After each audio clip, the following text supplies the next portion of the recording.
꿀과 마늘을 함께 먹게 되면 체질이 맞지 않는 경우에는 부작용이 클 수 있기 때문입니다. 체질에 맞지 않는 분들이 이 꿀마늘을 드시게 되면 눈의 충혈이 잦아지고 노화가 빨라질 수 있습니다. 돋보기를 빨리 쓸 수 있게 된다는 거죠. 마늘이 몸에 좋다는 사실은 너무도 잘 알고 계시죠? 그런데 이것과 함께 먹으면 암과 치매에 걸린다니 깜짝 놀라셨나요? 아무리 몸에 좋은 마늘이지만 함께 먹으면 오히려 몸에 독이 되는 음식들도 있습니다. 그리고 마늘은 생마늘, 구운 마늘, 찐마늘, 절인 마늘, 흑마늘 등 먹는 방법이 다양하잖아요. 이렇게 먹는 방법에 따라서도 우리 몸에 주는 효능이 다르답니다. 여기서 잠깐! 마늘 껍질은 대부분 먹지 않고 버리시잖아요.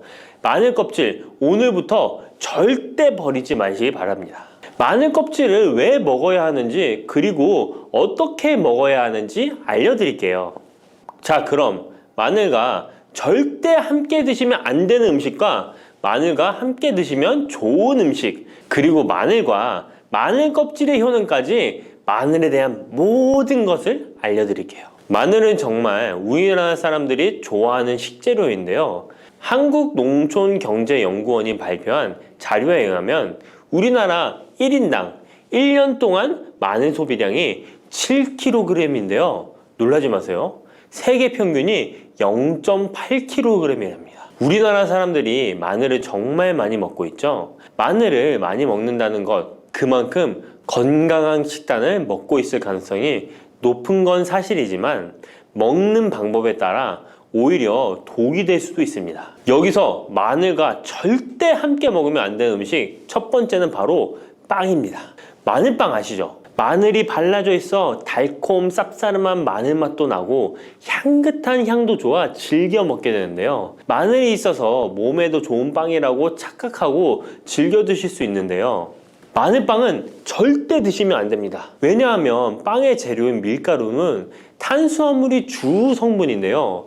밀가루의 고탄수화물은 소화 과정에서 당으로 분해되고 혈당 지수를 급격히 올리게 되며 이때 인슐린의 분비가 과도하게 됩니다. 이런 현상이 반복되게 되면 체내의 인슐린 저항성이 높아지고 췌장을 망가뜨려 당뇨를 유발할 수 있는 것입니다. 그리고 이 당은 몸에 흡수되면서 지방으로 변하고 쉽게 살이 찌게 되어 비만을 야기할 수 있습니다. 밀가루 빵을 만들면 글루텐이라는 단백질이 생성되는데 이 글루텐은 소화불량, 복통, 변비 등 증상을 유발할 수 있습니다. 이뿐만 아니라 글루텐이 몸에 들어오면 장에서 에소루핀이라는 성분이 만들어지게 되는데 이 에소루핀은 중독성이 강해 밀가루 중독을 일으켜 빵 같은 밀가루를 과다 섭취하게 만든다는 것입니다. 마늘이 아무리 좋은 성분으로 항암작용, 항염증 작용을 한다고 해도 마늘빵으로 드신다면 아무 소용이 없는 것입니다. 그러면 마늘은 어떻게 먹어야 마늘의 효능을 극대화할 수 있을까요? 마늘은 생으로 드실 때도 물론 좋지만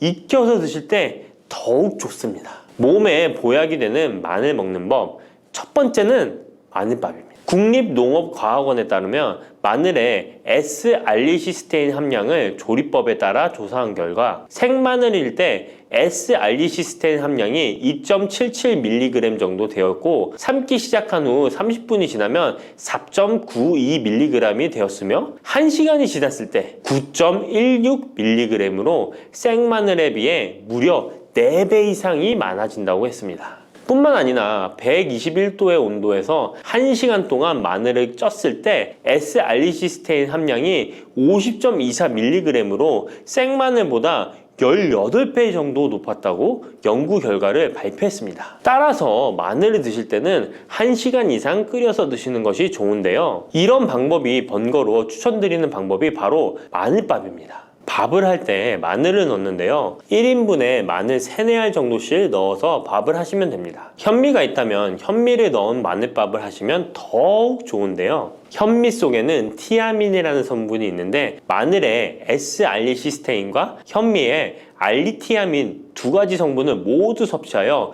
항암 효과뿐만 아니라 피로회복, 근육통 완화에도 좋은 밥이 되는 것입니다. 그럼 마늘밥을 하기 위해 마늘을 까고 나면 껍질은 어떻게 하셨나요? 버리셨나요? 오늘부터는 절대 버리지 말기 바랍니다. 마늘에 효능하면 첫 번째로 생각나는 것이 아마도 항암 효과일 거예요. 그런데 마늘 껍질을 통해 엄청난 항암 효과를 누릴 수 있는데요. 우리나라 연구진에서 연구한 결과 마늘 껍질을 70% 에탄올 용매로 반복 추출해서 만든 마늘 껍질 추출물이 암 예방 효과에 탁월한 효능이 있다고 발표되었습니다. 특히 유방암, 위암, 간암, 대장암, 폐암, 세포뿐 아니라 다양한 암세포에 대한 억제 효과가 있다고 했는데요. 그 중에서도 유방암 세포의 증식을 억제하는 데 효과가 가장 높았다고 합니다. 마늘 껍질의 두 번째 효능은 바로 심혈관을 튼튼하게 한다는 것입니다. 마늘 껍질은 마늘 알맹이보다 식이섬유가 4배, 폴리페놀이 7배나 많게 함유되어 있는데요. 식이섬유는 혈관 내에 나쁜 콜레스테롤을 흡착해 몸 밖으로 배출하는 데 도움을 주고, 항산화 성분인 폴리페놀은 콜레스테롤이 산화되는 것을 막아 나쁜 콜레스테롤이 만들어지는 것을 방지하는 데 효능이 있는 아주 중요한 성분입니다. 마늘 껍질에 함유된 알리신 성분은 혈중 지질을 낮춰 콜레스테롤과 중성지방을 낮추는 데 효과적인 성분입니다. 이를 통해 동맥경화를 방지하는 데 도움을 주어 심혈관 질환을 예방하는 데 좋은 성분인 것입니다. 또 마늘 껍질을 말려 분말로 만들어 음식에 넣어 드시면 비만을 막아주는 효과를 볼 수 있는데요. 식이섬유가 풍부해 지방의 흡수를 막고 나쁜 지방을 배출하는 데에도 탁월한 효능이 있습니다. 뿐만 아니라 체내 지방의 대사를 촉진하여 지방 분해가 빠르게 일어나 체지방을 제거하는 데 아주 효과적입니다. 그리고 마늘 껍질 분말로 드시는 방법 말고 차로도 드시는 방법이 있는데요. 마늘차 우리는 법을 알려드릴게요. 마늘 껍질을 깨끗하게 씻어 말린 다음에 기름을 두르지 않은 팬에 마늘 껍질을 넣고 볶아주어 수분을 없애줍니다. 이렇게 하는 이유는 수분을 없애는 것도 있지만 마늘 껍질을 열을 가하게 되면 항산화 성분인 폴리페놀과 플라보노이드 성분이 증가하기 때문입니다. 이렇게 수분을 없앤 마늘 껍질을 냉동실에다 보관하셨다가 드실 때 끓는 물에 소주 반 컵을 넣고 물 1리터, 마늘 껍질 15g 정도 넣고 끓여주시면 됩니다. 이렇게 끓인 마늘 껍질차를 따뜻하게 드셔도 되고 냉장고에 넣어 시원하게 드셔도 괜찮습니다. 마늘이 몸에 좋다고 해서 꿀에 마늘을 재워 드시는 분 계시잖아요. 물론 꿀마늘이 몸에 좋은 분들도 계시지만 꿀과 마늘은 절대 함께 드시면 안 되는 음식입니다. 식품 비방이라는 문헌에 보면 꿀과 마늘은 함께 먹으면 안 된다라고 적혀 있는데요. 그 이유는 꿀과 마늘은 둘 다 열을 내는 뜨거운 음식이기 때문입니다. 꿀과 마늘을 함께 먹게 되면 체질이 맞지 않는 경우에는 부작용이 클 수 있기 때문입니다. 체질에 맞지 않는 분들이 이 꿀마늘을 드시게 되면 눈의 충혈이 잦아지고 노화가 빨라질 수 있습니다. 돋보기를 빨리 쓸 수 있게 된다는 거죠. 또한 두통이 생기며 피부에도 트러블이 생기는 부작용도 있으니 꼭 기억하시기 바랍니다. 당 섭취에 주의하셔야 하는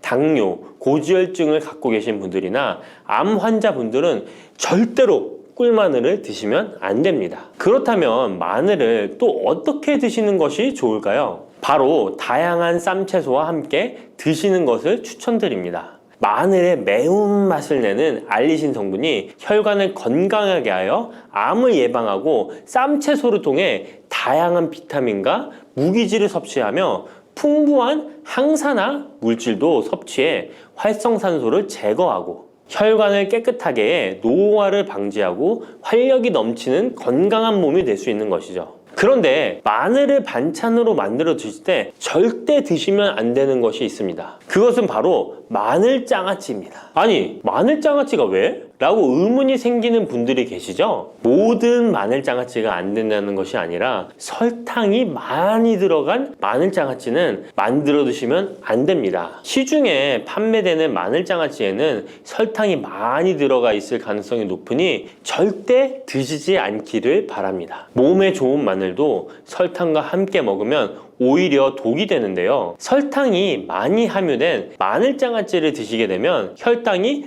급격하게 오르고 인슐린 저항성이 높아지며 혈액 속에 중성 지방이 많아져 혈액을 끈적하게 만들게 됩니다. 또한 설탕을 많이 섭취하게 되면 뇌에서 기억력을 담당하는 해마의 크기를 줄어들게 해 기억력을 감퇴시키고 나아가 치매를 일으킬 수도 있습니다. 집에서 마늘 장아찌를 담가 드실 때는 설탕을 넣지 말고 건강한 식재료만을 사용하시는 것이, 마늘을 건강하게 드실 수 있는 또 다른 방법은 흑마늘을 추천드립니다. 마늘에 열을 가하면 마늘색이 점점 짙어져 결국 까맣게 변하는 흑마늘이 되는데요. 그 이유는 마늘 속에 있는 당류와 단백질인 아미노산이 반응하여 갈색을 띠는 멜라노이딘 색소가 만들어지기 때문입니다. 이 반응을 마이야르 반응이라고 하죠. 고기를 구우면 빨간색의 고기가 점점 휘어지다 갈색으로 변하는 반응과 같은 원리인 것입니다. 이렇게 흑마늘을 만들게 되면 생마늘보다 S알리스테인 성분이 5배가 많아질 뿐만 아니라 새로운 항산화 물질들이 많이 만들어지게 됩니다. 항암 효과가 뛰어난 폴리페놀이 생마늘에 비해 4배 이상 많아지고 위액 분비를 촉진해 소화를 잘 되게 하는 효능도 있으니 잊지 마시고 흑마늘을 만들어 주시기 바랍니다. 마늘은 또 요리할 때 많이 사용하는 재료인데요. 마늘을 얇게 썰어 기름에 튀긴 마늘 튀김을 절대 드시면 안 됩니다. 기름에 마늘을 튀기면 마늘 향도 좋고 마늘의 매운맛은 없어지고 단맛은 좋아져 남녀노소 좋아하는 식재료가 되는데요. 뜨거운 기름에 튀긴 마늘은 우리 몸에 좋은 항산화, 항암 물질들을 파괴하고 몸에 안 좋은 탄수화물만 남은 음식이 됩니다. 마늘을 튀길 때 사용하는 기름은 오메가6 지방산이 많은 식용유를 사용하게 되는데요. 이런 기름을 많이 먹게 되면 몸 안에 지방산 불균형이 일어나 염증 수치가 높아질 수 있습니다. 튀긴 마늘을 섭취하게 되면 당 독소 또한 높아져 결국 우리 몸에 인슐린 저항성이 높아지는 악영향을 주는 것이죠. 만약 기름에 튀긴 마늘을 드시고 싶다면 한 가지 방법이 있는데요. 그것은 올리브유를 사용하시고 불을 오래 가열하지 말고 살짝만 가열하여, 마늘도 튀기듯이 오래 하지 말고 살짝만 익혀서 드시면 향도 좋고 몸에도 좋은 마늘을 드실 수 있습니다. 올리브유를 이용한 마늘을 드시는 방법 하나 더 알려드리겠습니다. 그것은 올리브유에 마늘을 재워 먹는 방법인데요. 먼저 마늘을 끓는 물에 넣어 5분 정도 데쳐주시고요. 소독된 병에 마늘을 담고 올리브유를 가득 담아줍니다. 이때 통후추를 조금 넣어주면 풍미를 더욱 높일 수 있습니다. 올리브유와 마늘이 만나 항산화 성분, 항암 물질이 극대화되어 혈관을 튼튼히 하고 혈전의 생성을 막고 혈류를 원활하게 하여 치매를 예방하고 심장마비와 뇌졸중까지 예방할 수 있는 보약이 되는 것입니다. 이렇게 만든 마늘 올리브유 절임은 반찬으로 드셔도 좋고, 생선 요리를 할 때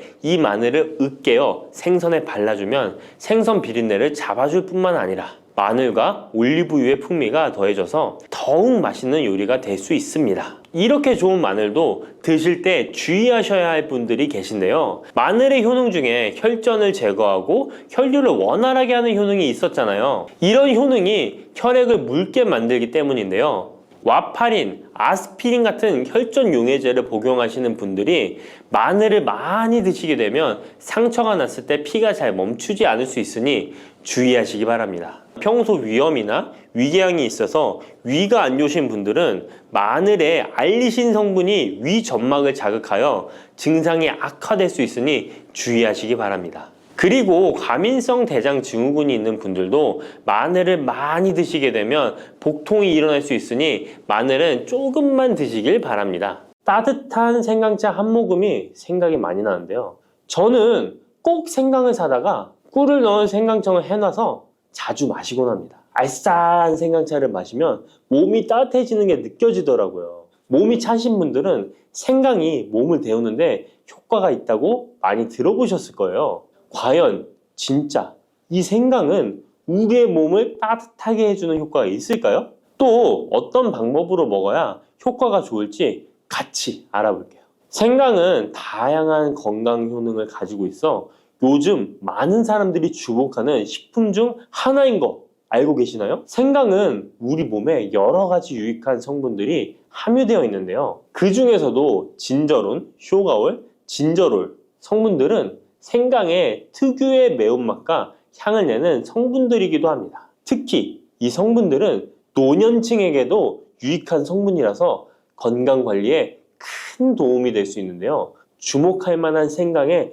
대표적인 성분 3가지 바로 소개해 드릴게요. 생강의 첫 번째 성분은 진저론입니다. 진저론은 생강에서 가장 대표적인 활성 성분으로 생강의 매운맛과 특유의 향을 담당하고 있는데요. 진저론은 항산화 효능이 뛰어나며 세포 손상을 막아주고 노화를 예방하는 데 도움이 됩니다. 또한 진저론은 소염 작용을 가지고 있어 염증을 줄이고 통증 완화에도 효과가 있는데요. 류머티즘 관절염, 근육통, 기타 염증성 질환에 이 성분이 도움을 줄 수 있고 면역력을 증강시키는데 중요한 역할을 해서 특히 면역력이 약해질 수 있는 노년분들에게 매우 유익한 성분입니다. 생강의 두 번째 대표 성분은 쇼가올입니다. 쇼가올은 생강을 건조하거나 가열했을 때 생기는 물질인데요. 이 성분은 항암 효과가 있다고 알려져 있어 암 예방에 효과가 있습니다. 쇼가올은 진저론보다 강력한 항염증 작용을 하는데요. 이 성분은 염증을 유발하는 물질인 프로스타글란딘의 생성을 억제하는데 매우 효과적인 것으로 밝혀졌습니다.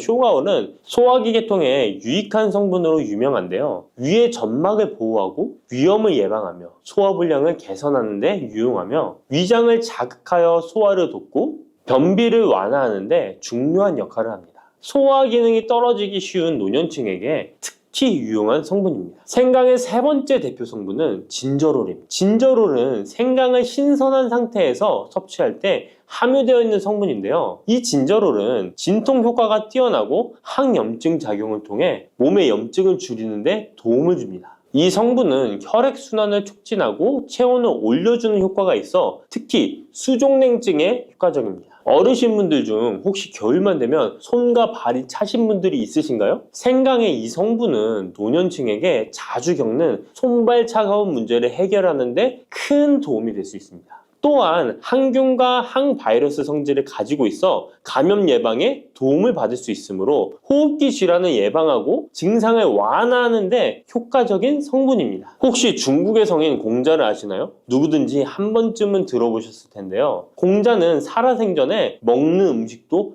매우 철저하게 관리했다는데요. 공자가 매 식사마다 생강을 빼놓지 않고 먹었다는 것 알고 계셨나요? 공자는 생강이 얼마나 몸에 좋은지 그 옛날부터 알고 있었던 것이죠. 공자는 73세에 생을 마감했는데 그 옛날 평균 수명을 생각하면 어마어마하게 장수를 했던 것이죠.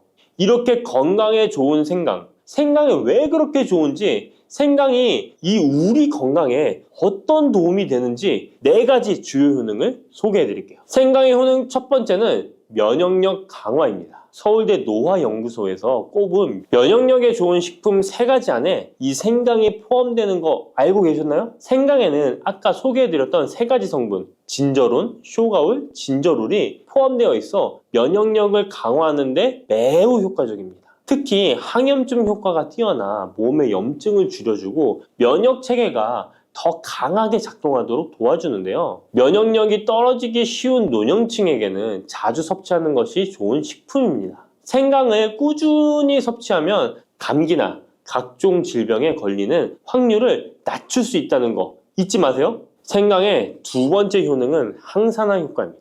미국 국립암연구소가 꼽은 항산화 식품 1등급인 생강은 진저론과 쇼가올 같은 성분이 포함되어 있는데요. 이 성분들은 강력한 항산화 효과를 가지고 있으며 이 항산화 물질은 우리 몸에서 자유 라디칼이라는 유해 물질을 제거해 주어 노화, 염증, 심혈관 질환과 각종 질병을 예방하는 데 중요한 역할을 합니다. 특히 생강은 세포의 산화 스트레스를 줄이고 피로 회복과 노화 방지에 효과적이어서 건강한 노년을 위해 꼭 필요한 식품이라고 할 수 있죠. 생강의 세 번째 효능은 바로 수족냉증 완화입니다. 수족냉증은 특히 노년층에게 흔하게 나타나는 증상 중 하나인데요. 손발이 차가워지고 특히 겨울철에 더 불편함을 겪는 분들이 많으시죠. 생강은 혈액순환을 촉진시켜주는 효과가 있어 수족냉증을 완화하는 데 탁월합니다. 생강의 진저롤 성분이 체온을 높여주고 혈관을 확장시켜서 손발이 따뜻해지는 데 도움을 줍니다. 또한 한의학에서는 생강이 몸의 찬 기운을 밖으로 내보내주고 또 몸 안에 열을 발산해주는 효능이 있다고 유명한데요. 우리 옛 조상부터 이 생강이 몸을 따뜻하게 해주는 효과가 있다는 것을 알고 있었던 것이죠. 생강의 네 번째 효능은 소화불량 개선입니다.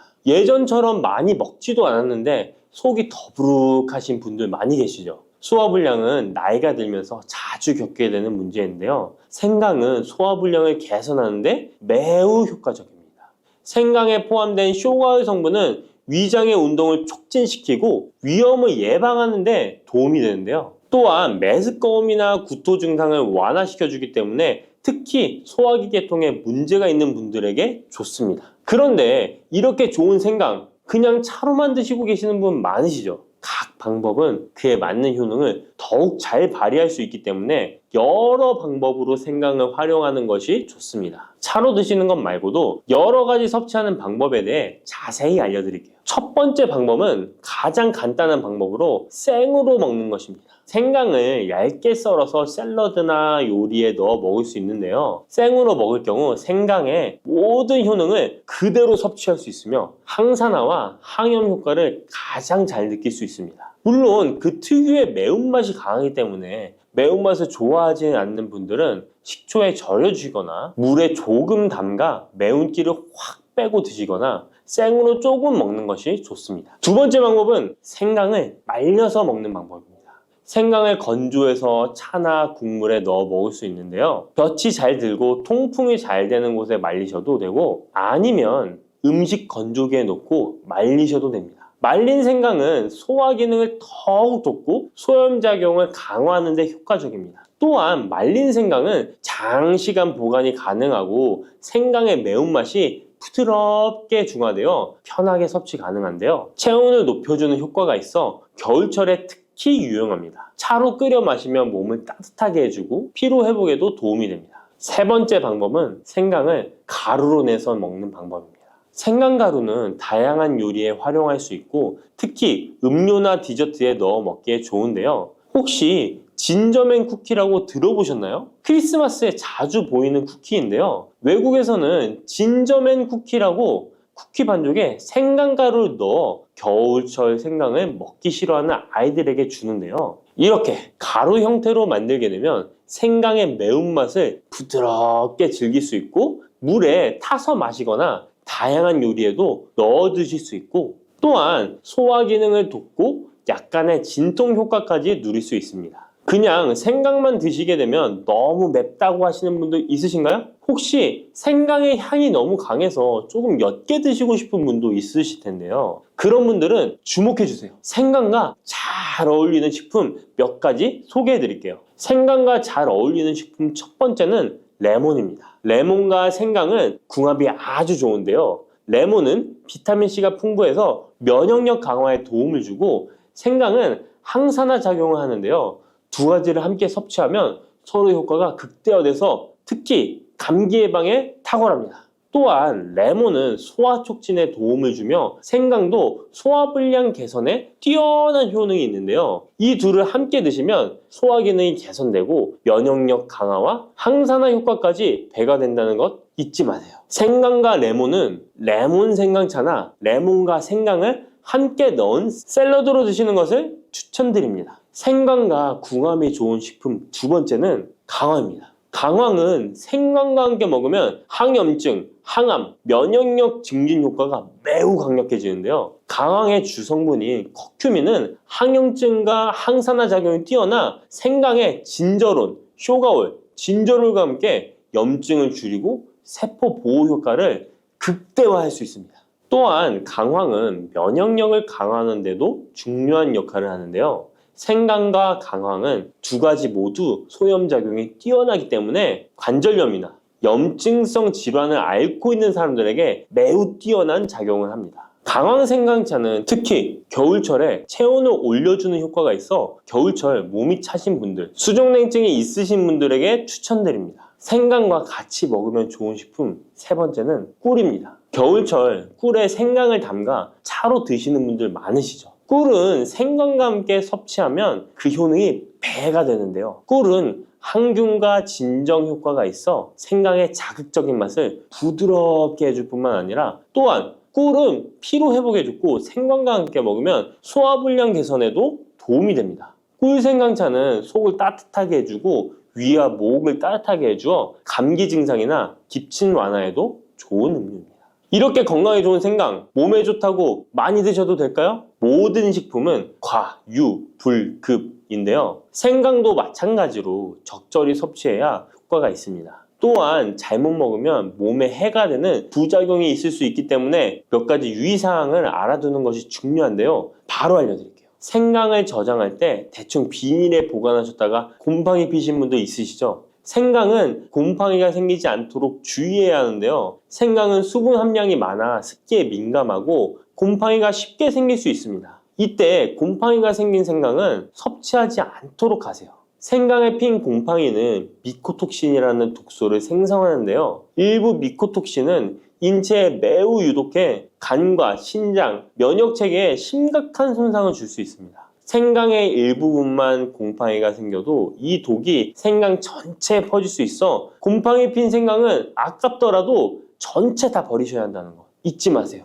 곰팡이가 피지 않도록 생강을 보관할 때는 통풍이 잘 되는 곳에 보관하고 습기가 많은 곳은 피하는 것이 좋습니다. 생강은 많은 효능을 가지고 있지만 과다 섭취할 경우 부작용이 있을 수 있는데요. 너무 많이 지나치게 먹으면 속이 쓰리거나 위염이나 위장장애를 일으킬 수 있습니다. 하루에 2에서 3g 정도로 섭취하는 것이 적당하며 위장에 민감한 분들은 조금 더 적은 양을 섭취하는 것이 좋다는 것 기억하세요. 시래기 다들 좋아하시나요? 저는 된장국 중에 시래기를 넣은 시래기 된장국이 제일 맛있더라고요. 겨울철에 자주 먹는 음식 재료인 시래기는 예로부터 한국인의 밥상에 올라온 식재료라 매우 친숙하죠. 시래기는 주로 무청이나 배춧잎을 말려서 만든 것으로 과거 우리나라가 가난하던 시절 겨울철 채소로 밥상에 중요한 역할을 해왔을 뿐만 아니라 지금은 특유의 향과 식감으로 꾸준히 많은 사랑을 받고 있는데요. 시래기는 맛뿐만 아니라 몸에 좋은 성분까지 가득한 건강식품이라는 것 알고 계셨나요? 시래기의 놀라운 영양 성분과 효능 알려드릴게요. 첫 번째, 시래기의 효능은 바로 뼈 건강에 매우 좋다는 것입니다. 시래기와 뼈 건강 잘 연관지어지지 않는데요. 시래기에는 100g당 칼륨 함유량이 우유의 3배나 된다는 사실 놀랍지 않나요? 이렇게 시래기에는 칼슘이 풍부하게 들어있어서 뼈를 튼튼하게 유지하는 데 도움을 주는데요. 뼈 건강에 칼슘이 좋은 역할을 한다는 것은 다들 아시죠? 시래기는 칼슘뿐만 아니라 뼈 건강에 필수적인 비타민 D와 비타민 K도 함유되어 있어요. 비타민 D는 뼈의 칼슘 합성을 도와주고 비타민 K는 뼈의 형성과 유지에 중요한 역할을 해주는데요. 비타민 K는 오스테오칼신이라는 단백질의 생성을 촉진하여 뼈의 형성을 돕고 뼈의 분해를 억제하여 뼈 손실을 예방하는 효과가 있는 거죠. 그래서 시래기를 꾸준히 섭취하면 칼슘과 함께 다양한 미네랄들이 뼈에 좋은 영향을 미쳐 건강한 뼈를 유지하는 데 효과적입니다. 시래기를 잘 익혀서 먹으면 더 흡수율도 좋아지는데요. 이는 뼈 건강에 아주 중요한 부분이라고 할 수 있습니다. 특히 중년과 노년층에서는 뼈 밀도가 낮아져 골다공증이나 골절 위험이 높아지기 때문에 칼슘을 충분히 섭취하는 것이 중요합니다. 두 번째, 시래기는 장 건강에 좋은 영향을 미칩니다. 시래기는 식이섬유가 매우 풍부한 식품인 거 다들 아시죠? 시래기는 무청을 말린 것인데요. 그늘에 말리기만 했을 뿐인데 식이섬유가 무청의 4배 정도 된다는 사실 참 신기하죠? 시래기에 함유된 식이섬유는 장 내에서 물과 함께 팽창하여 변을 부드럽게 만들어주어 장 운동을 원활하게 도와주는데요. 이러한 작용은 장의 연동 운동을 촉진시키고 변비 예방에도 장 건강을 유지하는 데 효과적입니다. 또한 시래기는 장내 유익한 세균에게 영양을 공급하는 역할도 하는데요. 장내 유익한 세균은 시래기의 식이섬유를 먹고 번식하며 또 장에 좋은 유익균들이 자랄 수 있는 환경을 만들어주고 이는 장내 세균의 다양성과 균형을 유지하는 데 도움을 줍니다.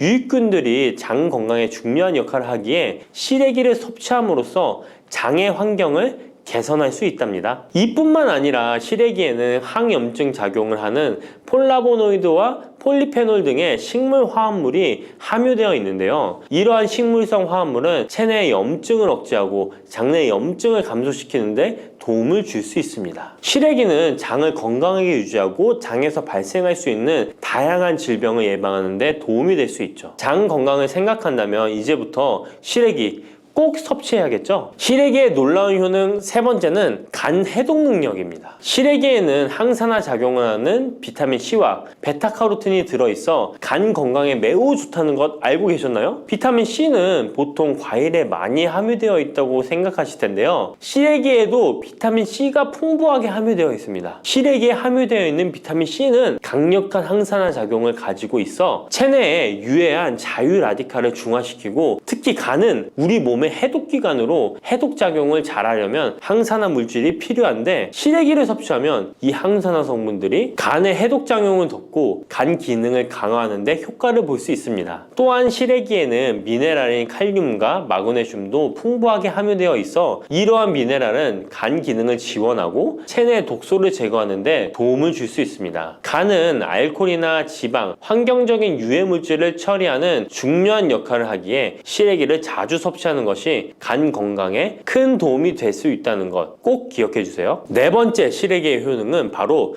혈관 건강에 좋은 것입니다. 시래기에는 다양한 영양소가 들어있는데 특히 혈압을 안정시키는 데 도움을 줄 수 있는 칼륨이 많이 들어있습니다. 칼륨은 나트륨을 체외로 배출시키는 역할을 하여 혈압을 조절하는 데 도움을 주고 또한 시래기에는 비타민 K도 포함되어 있는데요. 비타민 K는 혈액 응고를 조절하고 혈관을 건강하게 유지하는 데 중요한 역할을 합니다. 고혈압은 혈관 건강에 해로운 영향을 미칠 수 있으므로 칼륨이 풍부한 시래기를 섭취하면 혈압을 조절하여 혈관 건강을 유지할 수 있습니다. 국립농업과학원에서 시래기를 가지고 연구를 진행했는데요. 시래기를 5주 동안 꾸준하게 섭취한 실험쥐군들의 혈압이 일반 대조군 쥐들에 비해 혈압이 23% 유의미하게 감소했다는 결과입니다. 특히 혈압을 걱정하시는 노년분들은 시래기를 꾸준히 섭취하면 혈관 건강을 지키고 고혈압이나 동맥경화 같은 질병을 예방하는 데 도움을 줄 수 있겠죠? 몸에 좋은 시래기, 이것 까먹으면 찰떡궁합인 거 아시나요? 시래기와 함께 먹으면 좋은 음식들 바로 알려드릴게요. 시래기와 잘 어울리는 음식 첫 번째는 두부입니다. 시래기와 두부는 아주 잘 어울리는데요. 두부는 식물성 단백질이 풍부하고 식이섬유, 비타민, 미네랄 등 다양한 영양소가 풍부한 시래기와 함께 먹으면 서로 보완되는 환상의 조합이죠. 두부의 부드러운 맛과 시래기의 아삭한 식감이 조화를 이루어 맛있고 건강한 한 끼를 완성할 수 있습니다. 시래기와 두부는 모두 뼈 건강에 좋고 단백질과 칼슘을 동시에 섭취할 수 있어 노년층에게 특히 좋은 조합이라고 할 수 있는데요. 된장국을 끓이실 때 두부와 시래기를 넣어 조리하면 고소한 된장과 부드러운 두부 그리고 시래기의 식이섬유가 서로 조화를 이루면서 소화도 잘 되고 영양도 풍부하답니다. 다른 조리 방법으로는 시래기 두부찜도 있는데요. 시래기와 두부를 함께 찜통에 넣어 찐 후에 간장, 다진 마늘과 파, 참기름 등의 양념을 넣어 시래기에 잘 묻힌 뒤 양념된 시래기를 쪄둔 두부에 돌돌 말아주는 건데요. 이렇게 요리해 드시면 부드럽고 고소한 맛이 일품이랍니다. 두 번째, 시래기와 어울리는 환상의 궁합 음식은 바로 버섯입니다. 버섯은 저칼로리이면서도 식이섬유, 미네랄이 풍부한데요. 또한 항산화 물질도 많아 면역력 강화에 매우 좋고 다이어트와 건강에 좋은 음식이죠. 버섯에는 비타민 D가 풍부해 뼈 건강에 좋고 항암 효과도 있다고 알려져 있고 버섯 또한 칼륨이 함유되어 있어 혈압을 조절하는 데 도움을 줍니다. 시래기와 버섯을 함께 조리하면 서로의 영양이 보완되고 잘 결합되어 더욱 건강한 요리를 만들 수 있습니다. 시래기와 버섯을 함께 넣고 찌개나 국을 만들면 시래기의 깊은 깊은 맛과 버섯의 향긋하고 고소한 맛이 어우러져 맛도 좋고 영양도 가득한 한 끼가 되죠. 제가 추천하는 요리법은 시래기와 버섯을 밥에 함께 밥을 짓는 것인데요. 이렇게 밥을 짓게 되면 조리도 간편하면서 고소한 맛과 식감이 어우러진 시래기 버섯밥이 완성된답니다. 꼭 한번 드셔보세요. 세 번째, 시래기와 된장은 궁합이 잘 맞습니다. 많은 분들이 시래기 하면 된장국이 먼저 떠오르죠. 시래기 된장국은 많은 분들이 좋아하는 국이죠. 된장국에 들어가는 된장은 콩을 발효시켜 만든 전통적인 한국 발효식품으로 장 건강에 매우 좋은 음식인 거 다 아실 거예요. 된장은 유산균이 풍부하여 장에 좋은 영향을 미치고 풍부한 단백질과 다양한 아미노산을 함유하고 있는데요. 시래기와 함께 먹으면 장 건강을 더욱 향상시킬 수 있습니다. 시래기는 부드럽고 고소한 맛을 가지고 있어 된장과 함께 조리하면 된장의 구수한 맛과 시래기의 고소한 맛이 조화롭게 어우러지고 또 된장의 짭짤한 맛이 시래기의 은은한 맛을 잘 살려주어 된장찌개나 국에 시래기를 넣으면 깊고 풍부한 맛을 낼 수 있어요. 두 음식의 조합이 장 건강을 지켜줄 뿐만 아니라 맛있고 건강한 식사를 즐길 수 있게 해준답니다. 이렇게 몸에 좋은 시래기도 어떤 분들에게는 독이 될 수 있다는 것 아시나요? 몸에 유익한 영양 정보도 중요하지만 섭취 시 유의할 점도 꼭 아셔야죠. 시래기 섭취 시 주의해야 할 분들 바로 알려드릴게요. 시래기 드실 때 이런 분들 꼭 주의해야 합니다. 첫 번째는 신장이 약하신 분들입니다. 시래기에는 칼륨이 많기 때문에 몸에 유일한 작용을 하지만 한편으로는 신장이 약한 분들에게는 꼭 주의가 필요한데요. 시래기의 풍부한 칼륨은 신장 기능이 약한 사람들에게는 칼륨 섭취를 과도하게 하게 되어 문제가 될 수 있습니다. 칼륨은 신장에서 배출되기 때문에 신장 기능이 저하된 분들은 시래기를 과도하게 섭취하지 않도록 주의해야 해요. 특히 고혈압이나 신장 질환이 있는 분들은 전문가의 조언을 받고 섭취량을 조절하는 것이 좋습니다. 시래기 드실 때 주의해야 하는 분 두 번째는 바로 소화기관이 약하신 분들입니다. 시래기는 식이섬유가 풍부한 식품으로 이 역시 몸이 건강한 분들에게는 유익한 성분이지만 소화기관이 약해지신 분들이 과도하게 섭취하게 될 경우 위장에 부담을 줄 수 있어요. 특히 장이 민감한 분들은 식이섬유가 장을 과하게 자극하고 불편하지 않게 하기 위해서 과식하지 않도록 주의하는 것이 좋습니다. 너무 많은 양을 먹으면 배가 불편하거나 소화불량을 일으킬 수 있기 때문에 적당히 섭취하는 것이 중요하다는 것 꼭 유의해 주세요. 부추와 이것을 함께 드시면 죽어가던 혈관이 살아나고 치매가 예방됩니다.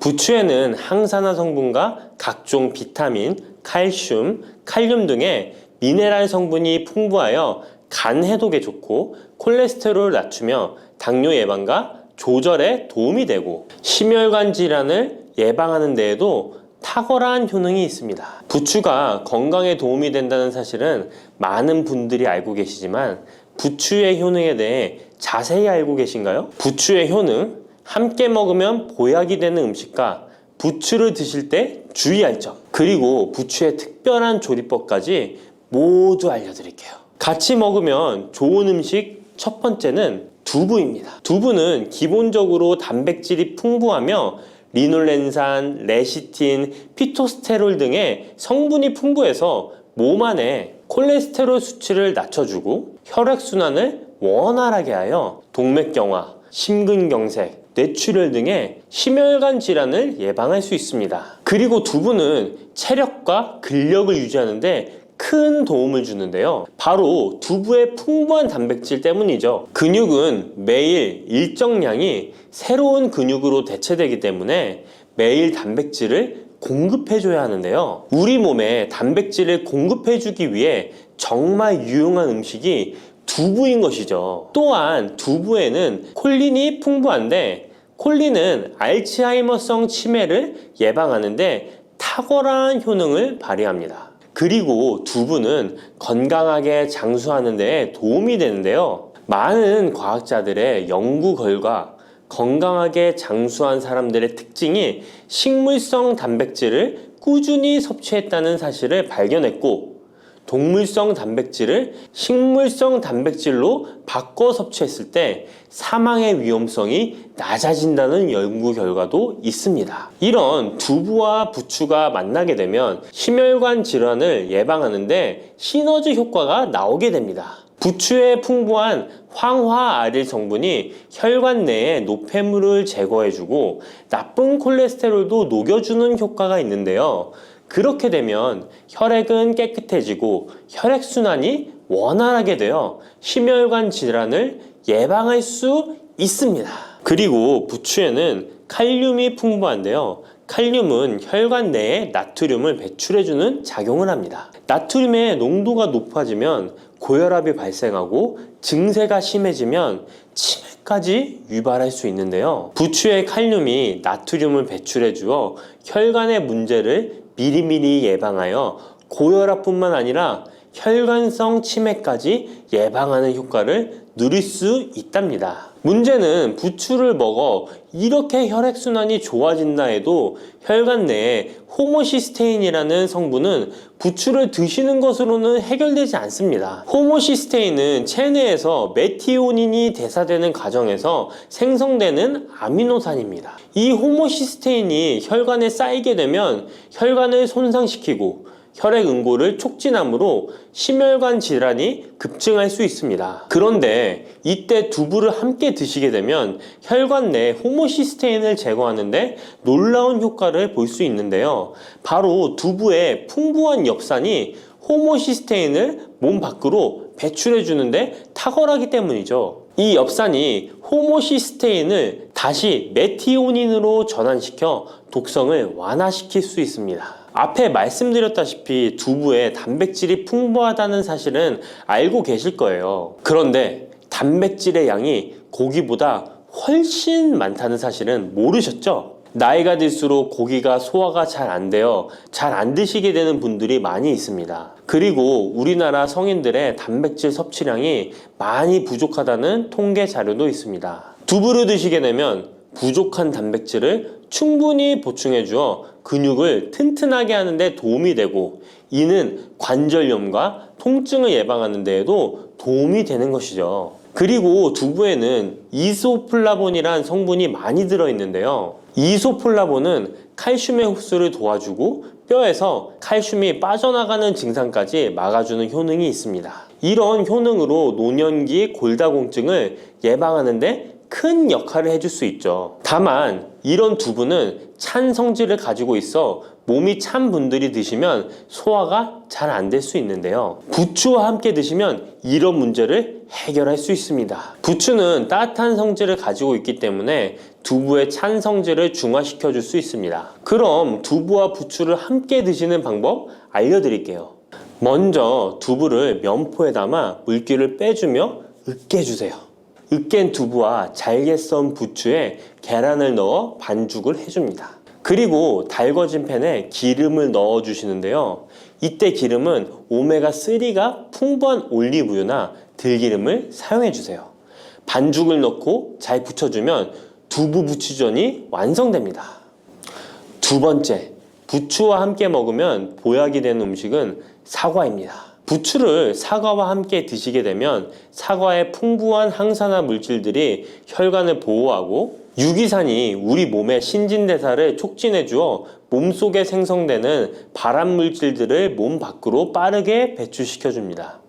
부추의 효능 중 가장 중요한 것 중에 하나가 바로 이 항암 효과인데요. 부추에 있는 다양한 영양 성분과 식이섬유, 항산화 물질들 덕분이죠. 부추에는 비타민 A, 비타민 C와 같은 항산화 물질이 풍부합니다. 이 항산화 물질은 세포를 손상시키고 염증을 유발하며 노화를 촉진하는 활성산소를 제거하는 역할을 해주고 암세포의 활성을 억제하는 효능이 있습니다. 특히 비타민 A는 면역체계를 강화시켜주어 우리 몸이 암세포와 싸워 이길 수 있는 힘을 높여주는 역할을 해준답니다. 세포를 손상시키는 주범에는 프리라디칼이란 물질이 있는데요. 프리라디칼의 체내 농도가 높아지면 암세포의 발생이 급격하게 올라가게 됩니다.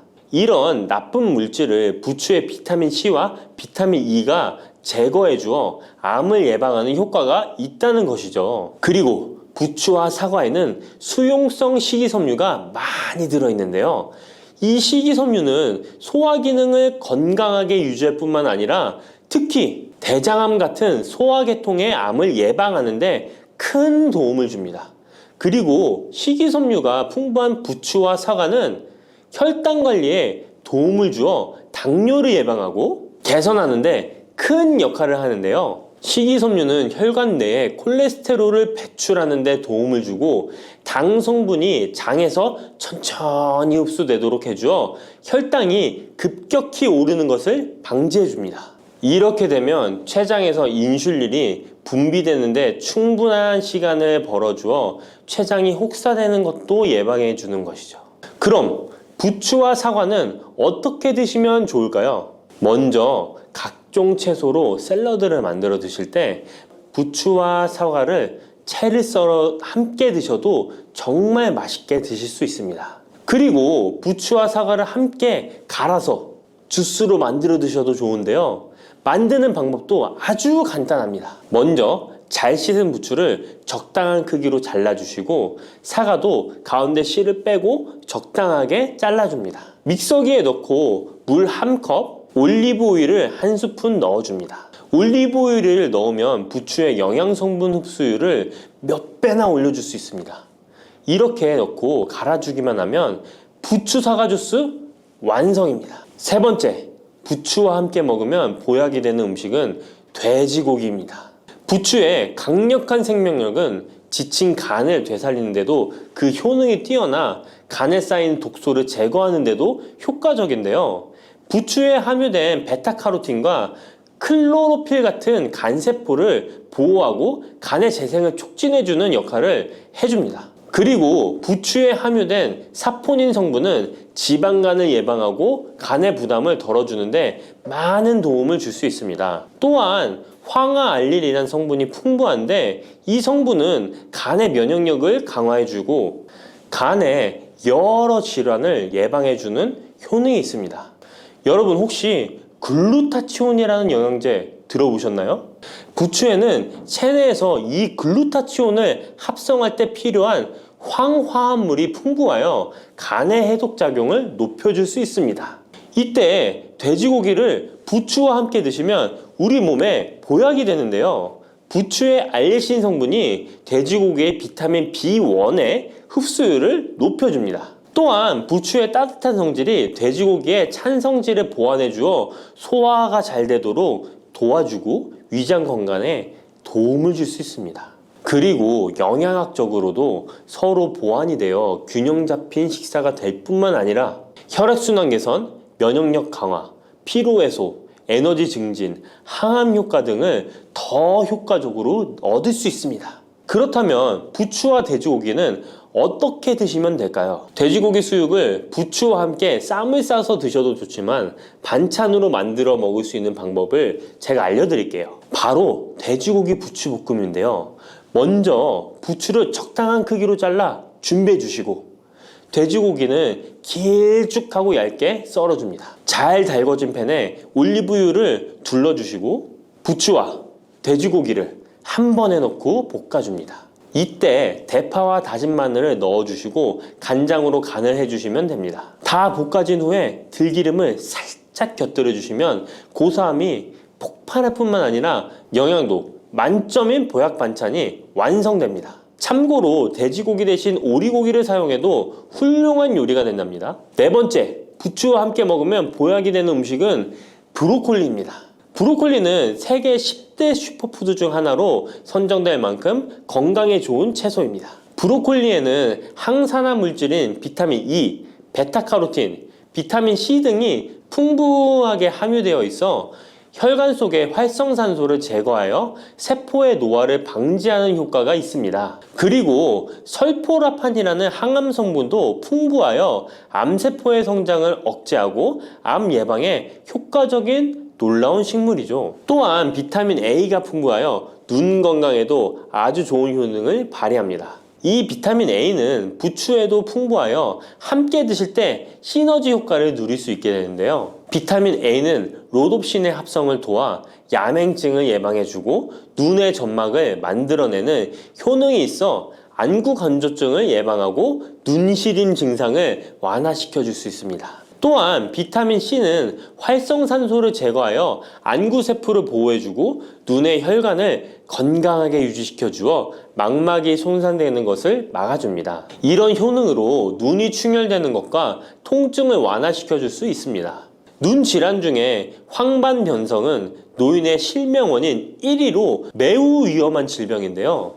부추와 브로콜리에 풍부하게 들어있는 비타민 E가 예방해 줄 수 있습니다. 황반 변성은 안구의 급격한 노화로 인해 발생하는데 비타민 E가 노화를 막아주는 효능이 있어 황반 변성을 예방하는 데 도움을 줍니다. 이 비타민 E는 비타민 C, 비타민 A와 함께 먹을 때 우리 몸에서 흡수율이 올라가는데요. 그렇기 때문에 부추와 브로콜리를 함께 먹으면 눈을 건강하게 하는데 높은 시너지 효과를 가질 수 있습니다.